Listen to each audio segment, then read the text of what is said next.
Blade Runner is a science fiction whose themes questioning existence and the definition of reality have been discussed for over 30 years.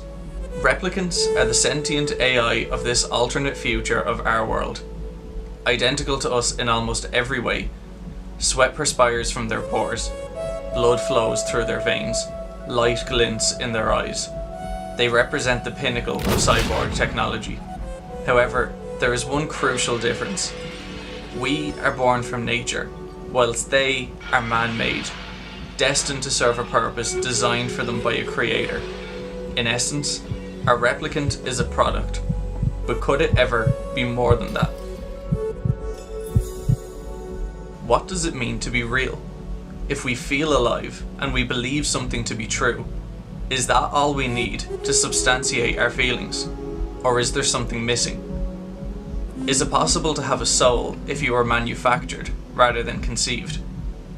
Blade Runner 2049, however, tackles a darkness which has been a constant plague on humanity, in addition to expanding on the thematic groundwork laid by its predecessor. The original had its eyebrows raised against the uncertainty of our future. Its sequel, on the other hand, chose to look within humanity, then hang its head with grief, because what it found is destructive and everlasting.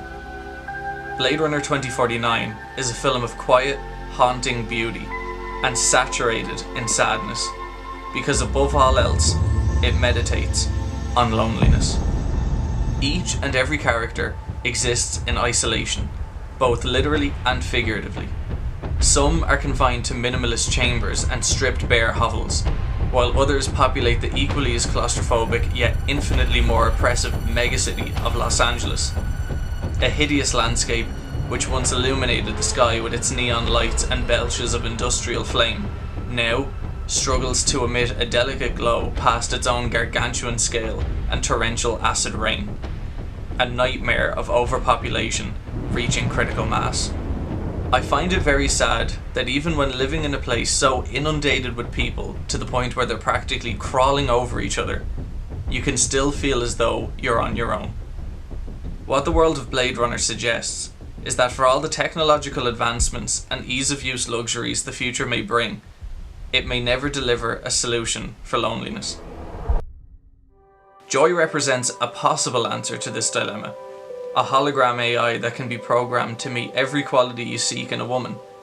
But are the resulting emotions you feel just as synthetic as she is?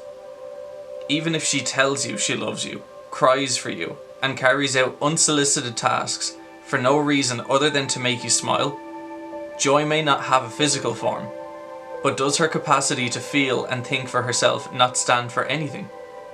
The original Blade Runner questioned a cyborg's right to life. Blade Runner 2049 asks us whether or not an artificial soul can be just as rich in emotion and personality as that of a human.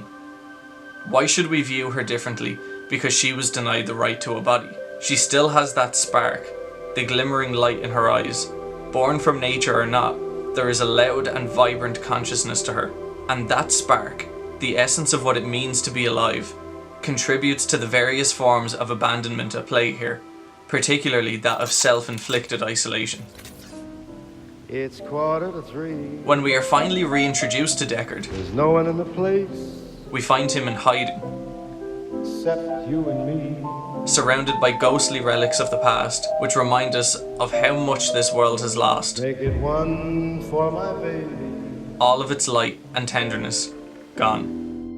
One more for the road. Deckard is on the run from those who wish to kill him, but also from those he holds dear.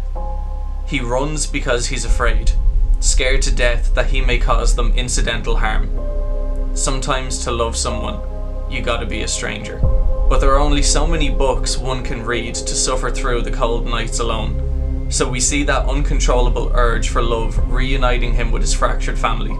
The one thing he's fought so hard to protect, thrust into his world of impending doom. And yet, in the end, it's worth risking it all, because having something to lose is what makes life worth living. Loneliness is to the soul in 2049 as it was in the beginning, devastating. The beauty of Blade Runner is that it could have taken place in any year, in any century, in any millennium. The problem would still remain. We cannot escape our need for human contact fueled by emotional connection, because that's what makes us more. More than just a body. More human than human.